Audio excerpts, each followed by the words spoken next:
Para pembelajar yang penuh semangat, senang berjumpa kembali pada video pembelajaran kali ini. Tema pembelajaran kita kali ini adalah tentang cerita sukses pelestarian alam, khususnya hutan, yang dilakukan dalam skema carbon trading. Untuk belajar mengenai ini, bersama-sama saya telah hadir Bapak Aditya Heru Wardana. Selamat sore Pak Adit.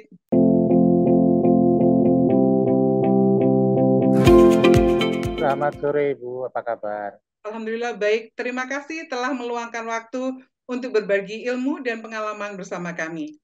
Bapak Adit Heru Wardana adalah jurnalis yang memiliki ketertarikan pada isu perubahan iklim, lingkungan hidup, dan pembangunan berkelanjutan. Beliau pernah mengetuai Perhimpunan Jurnalis Lingkungan Indonesia. Film dokumenternya yang berjudul Manusia Laut memenangkan penghargaan Mokhtar Lubis, penghargaan jurnalisme Indonesia paling bergengsi untuk liputan televisi yang mendalam. Para pembelajar yang budiman, kita akan belajar mengenai carbon trading melalui cerita tentang 6 desa di pedalaman Jambi yang berhasil menembus pasar perdagangan karbon dunia, berhasil memulihkan deforestasi hutan, dan memperoleh kompensasi imbal jasa lingkungan atau yang dikenal dengan carbon trade dengan skema REDD+, berhasil mengelola hutan melalui skema perhutanan sosial, berhasil mendapatkan pemerintah untuk hutan adat mereka, berhasil memperoleh miliaran rupiah dari perdagangan karbon untuk menjaga hutan lindung, dan berhasil memperjuangkan hak kelola hutan desa. Saya lanjut pada pertanyaan berikutnya ya Pak Adit. Tadi Pak Adit menyebutkan beberapa nama desa, dan saya yakin setiap desa itu mempunyai cerita tersendiri Pak, dalam konteks pengelolaan hutannya. Boleh Pak Adit cuplikan sedikit cerita tentang yang masih bisa Bapak ingat, karena laporannya Pak Adit tahun 2000 berapa Pak Adit? Laporannya tahun lalu ya, Oh iya, oke. 2021. Jadi ini ceritanya sangat recent, masih sangat recent. Cerita yang sangat recent, sehingga saya mencatat ada dusun Senamat Ulu di Batin Tiga Ulu, Kabupaten Bungo Jambi. Ada desa Durian Rambun di Kecamatan Muara Siau, Kabupaten Merangin Jambi. Kemudian ada dusun Laman Panjang, Kecamatan Batin Tiga Ulu, Kabupaten Bungo Jambi. Dan dua lagi, saya masih akan browsing lagi. Boleh Pak Adit sedikit ceritakan apa tipologi kasus pada desa-desa yang saya sebut? Apakah ketiga desa itu mengalami cerita yang sama atau ada hal lain yang menonjol dan signifikan yang perlu Pak Adit bagi-bagi pada kami? Dipersilakan Pak Adit. Iya, sebenarnya kalau secara garis besar kelima desa itu mempunyai problem yang sama Bu ya. Pertama, untuk mencapai ke mana ke status hutan adat dan mengelola karbon ini, mereka pertama secara internal harus menguatkan kelembagaan. Okay. Kan kita nggak tahu, saya aja yang wartawan di Jakarta, ketika saya riset saya baru tahu, oh itu carbon trading itu kayak begini mekanismenya.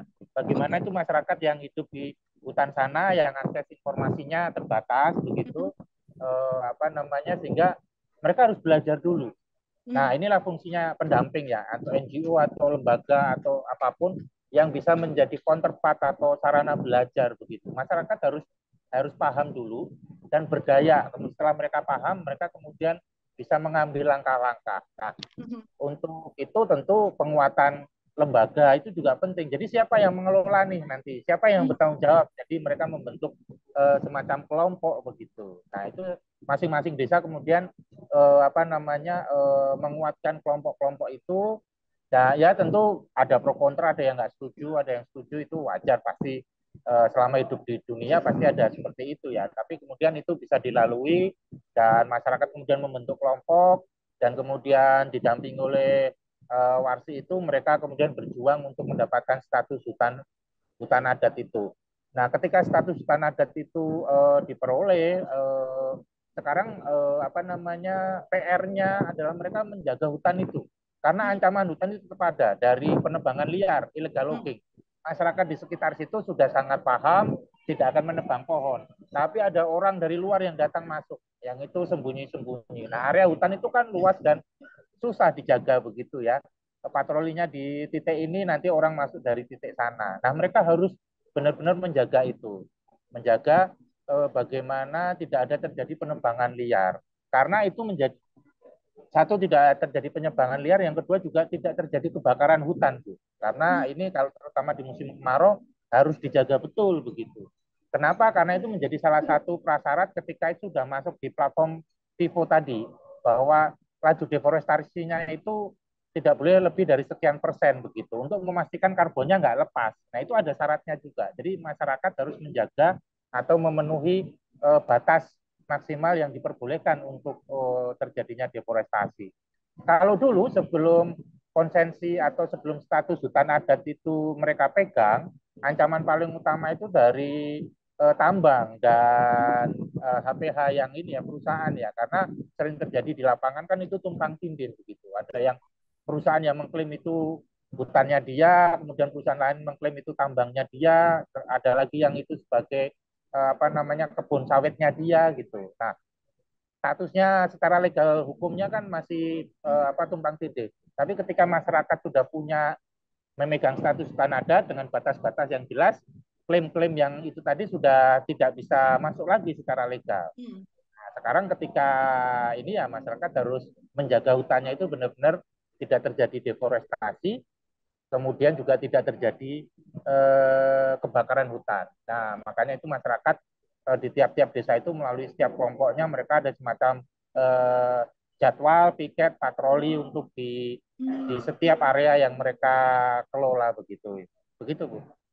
Oh, menarik sekali. Pak Adit, kalau saya mendengarkan penjelasan Bapak tadi itu, ternyata proses untuk bertransformasi dari masyarakat adat yang mengalami kerusakan hutan hingga kemudian bisa menikmati uang hasil carbon trading, itu butuh prosesnya berapa lama, Pak Adit? Artinya kan dari proses awal menumbuhkan kesadaran, kemudian didampingi, aparatnya juga diberikan pemahaman, sampai berproses, sampai akhirnya pada kondisi yang sekarang ada, itu berapa lama Pak mereka memerlukan waktu berapa lama untuk melalui proses itu Pak? Ya, proses itu mungkin lebih dari 10 tahun, Bu ya, sekitar Oh, sebelum tahun 2010 ya, teman-teman oh, Warsi sudah mulai bekerja mendampingi masyarakat gitu ya. hmm, Memang cukup lama prosesnya, yaitu tadi harus menyadarkan masyarakat dulu mungkin satu persatu, mencari siapa yang bisa diajak ngobrol begitu Bu hmm, ya, hmm, siapa yang bersedia untuk menjadi pelopornya lah, menjadi hmm, aktivisnya gitu. Kemudian mengajak masyarakat yang lain begitu, itu prosesnya apa namanya cukup lama, sekitar lebih dari 10 tahun saya kira, apa hmm, namanya proses itu dari penguatan kelembagaan di masyarakat, kemudian memperjuangkan status hutan adat, kemudian melakukan ini skema itu carbon trading tadi, karena skema carbon tradingnya kan KKI Warsi dan masyarakat menghitung dengan rumusan yang sudah ada ya. Menghitung misalnya karbon yang kita simpan 100.000 ton misalnya. hmm, Ya nanti itu didaftarkan ke mana Plan Vivo lah. Nanti Plan Vivo akan datang ke hutan itu untuk melakukan verifikasi. Benar nggak hmm, begitu? Jadi tidak sepihak klaimnya, tapi dari platformnya Plan Vivo juga melakukan verifikasi langsung ke lapangan. Jadi dicocokkan hasil penghitungan dari masyarakat itu dicocokkan dengan hasil penghitungan dari Plan Vivo. Kalau sudah settle, sudah oke, nah kemudian terbitlah sertifikat itu ya. Ini menarik kan, hmm, 1 kilo atau 1 ton, mohon maaf, 1 ton karbon itu kalau di Plan Vivo itu bisa antara $5, lima oh, dolar itu kurang lebih berapa ya, 75.000 gitu ya, hmm, untuk apa namanya, untuk harganya. Dan kalau di Plan Vivo kebanyakan ini juga individu yang membeli, seperti saya tadi contoh, oh, saya menghitung jejak karbon saya berapa, kemudian jejak karbon saya 1 ton atau 2 ton, jadi saya bayar kalau 2 ton ya saya beli sertifikat, 2 sertifikat berarti hmm, sekitar $10 atau 150.000. Atau misalnya Bu Yani hmm, anaknya ulang tahun begitu, hadiahnya sertifikat karbon begitu.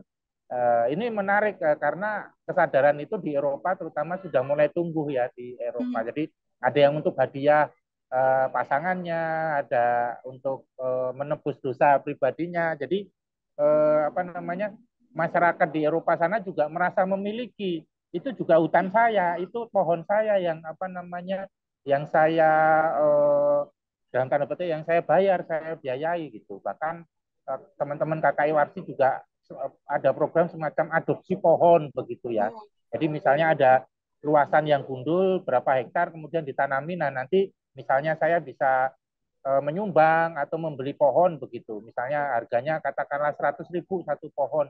Nah nanti pohon itu akan ditanam, itu pohon aditya gitu. Kemudian setiap tahun akan diberikan perkembangannya, tingginya berapa, sehingga saya bisa memantau itu pohon saya sudah demikian tinggi gitu kan. Itu seperti kita punya anak atau punya sesuatu yang berharga bagi diri kita, sehingga kita juga punya rasa memiliki dan rasa menjaga begitu. Ini salah satu apa namanya, kelebihan intangible ya, kelebihan yang tidak terukur. Kalau tadi carbon trading harganya berapa itu kan terukur, tapi emosi, kesadaran orang untuk turut menjaga hutan walaupun itu jauh dari negaranya, itu kan sesuatu yang tidak terukur tapi sangat berharga juga untuk dalam kegerakan kesadaran untuk mencegah perubahan iklim ini. Kurang lebih begitu. Wow, terima kasih banyak Pak Adis atas penjelasan yang demikian mengesankan dan bagi saya semuanya berdaging. Pembelajar yang budiman, semoga bermanfaat dan sampai jumpa di video pembelajaran mendatang.